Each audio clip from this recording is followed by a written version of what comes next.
सुख म्हणजे काय असतं? जिथे मनाला शांती मिळते, जिथे मनाला आनंद मिळतो. कारण निसर्गातच आनंद मिळतो माझ्या मते. माणसाला एकटेपणा जाणवत नाही, कारण निसर्ग बोलत असतो.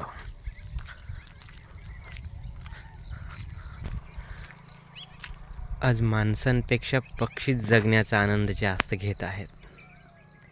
मला तर माणसं जगण्याचा आनंद घेत आहेत असं वाटत नाही.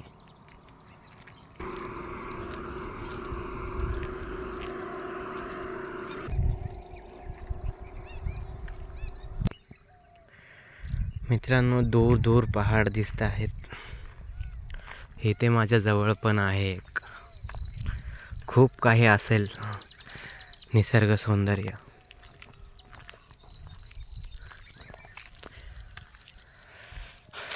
माणूस माणसाला विसरत चाललाय. निसर्ग अनुभवत नाही आहे. आज कमवण्याच्या मागे लागतोय. जगण्याचं स्वप्न उराशी धरून जगायचं हेच माणसाला कळत नाही आहे.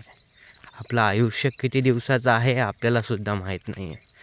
पण जेवढं काही माहिती आहे त्यालाच जर समजून आपण आयुष्य जगलो ना, तर किती छान होईल. खरंच मित्रांनो, याचं उत्तर तुम्ही स्वतः शोधायला पाहिजे. तो स्वतःचं उत्तर स्वतः मनाला विचारायला पाहिजे. आपण आजकाल कुठे वावरत आहोत? आपण आजकाल कोण्या दुनियेत जगत आहोत? लोभ, अहंकार याच्यामध्ये आपण मग्न आहोत. इतरांकडे नाव ठेवता ठेवता आपण स्वतःकडे नावच ठेवत नाहीत. स्वतःला कधी प्रश्नच विचारत नाहीत. मित्रांनो, आयुष्य किती दिवसाचं आहे आपल्याला पण माहिती नाही आहे. आपला शेवटचा दिवस कधी असेल हे पण आपल्याला माहिती नाही आहे. मग का हा अट्टहास कशासाठी? खरंच थोडं स्वतःला पहा, स्वतःला अनुभवा, इतरांचे म्हणणं समजून घ्या. जगू द्या ही संकल्पना तुमच्या ध्यानी बसू द्या. तेव्हा वाटतं कुठेतरी आपण समाजात एक वेगळ्या परीनं जगतो इतरांपेक्षा.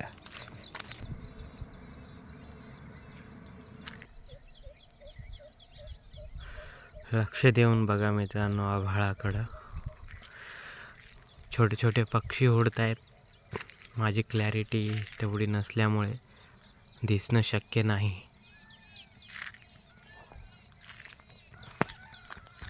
आज प्राणी तरी आपल्यापेक्षा छान जीवन जगत आहेत. कित्येक जगणं पण खूप मस्त त्यांचं आयुष्य चाललं आहे. पण मानव एक असा व्यक्ती झाला आहे, त्याला खूप अपेक्षा होऊन चालल्यात, वाढत चालल्यात. खरंच ह्या अपेक्षा योग्य आहेत का? कारण आपला पण काय भरोसा आहे इथे. प्राण्यांना कमी आयुष्य आहे, आपल्याला जास्त आहे. पण आपल्या मानवाला कळायला हवं आयुष्य किती दिवसाचं आहे, आपण कसं जगलं पाहिजे, आयुष्याला अनुभवलं पाहिजे, आयुष्याचे स्वप्न ठरवून त्या स्वप्नाप्रमाणे जगलं पाहिजे.